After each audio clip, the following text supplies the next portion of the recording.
Oh, hi folks. Saturday, July 11th on Vancouver Island. Trust everybody's fine. As always, I'll have some links in the description part of this. Yeah, they'll be intriguing as well. A couple of things.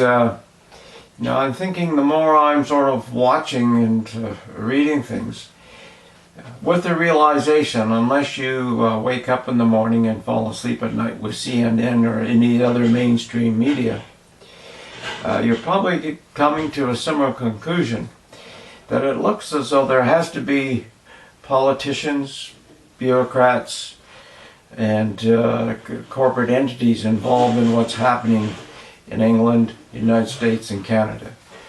Well, it's just sort of obvious. The calling back of police forces, the holding the police forces accountable for what's going on, all the diversionary tactics that they're using. And yeah, it's interesting times. And of course, most people just don't pay attention to that because they're watching all the bullshit on CNN.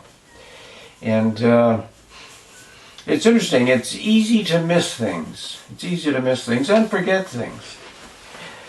On Vancouver Island, there was an assassination attempt in May of 1986 on the Gold River Highway.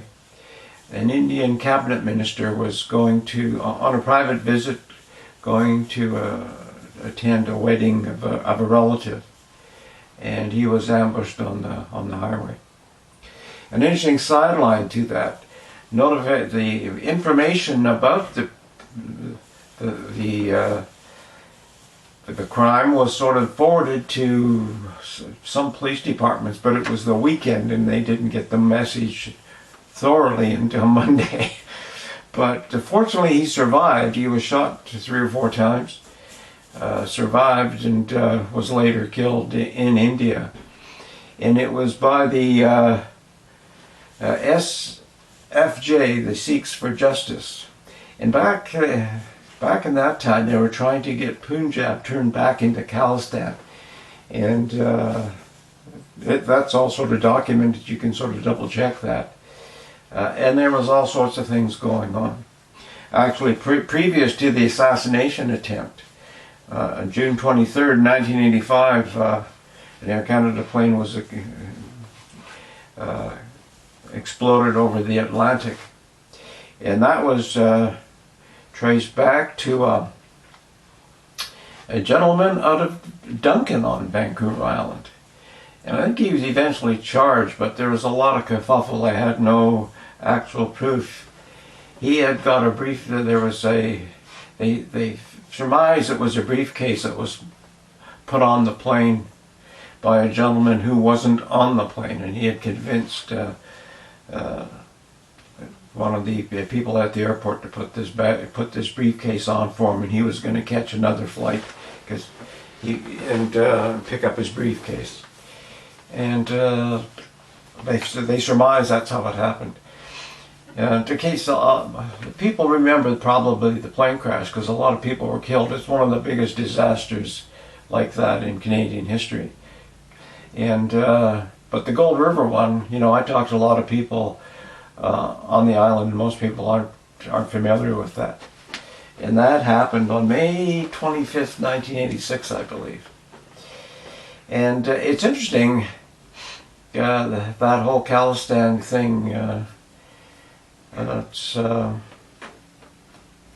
It's interesting.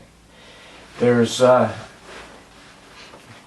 you can check that out yourself. There's a lot of other rumors and that about cabinet ministers in Canada now and their connections back. Well, our Prime Minister, it was documented on his trip to India, he invited the fellow who was involved in the assassination attempt, had a meeting with him, and I think a lot of the Indian government was sort of pissed off him at the time, wondering what's wrong with you, jackass.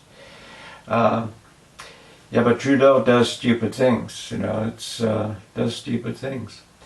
So I'm mentioning this basically because a lot of people don't think that there's anything nasty going on right now. They think all this marching and protesting is just well-meaning idiots, but there's more to it than is meeting the eye, and it's scary times. Getting back to there still is a place between Duncan and Cowichan on Vancouver Island called Poldy. There used to be a lumber mill there at one time, a mill there, and it was a going concern. They had a big Sikh temple, and a lot of folks lived there at the time. Then the mill, the lumber industry shut down. But I think it's still there because I actually visited it way back. And I think I think that was before the fire department sort of destroyed it, because squatters used to hang out there and whatever. They left the temple's still there. But who would have thought that there had been terrorist activity on Vancouver Island? You know, it's a lot of strange things happen that people just aren't aware of.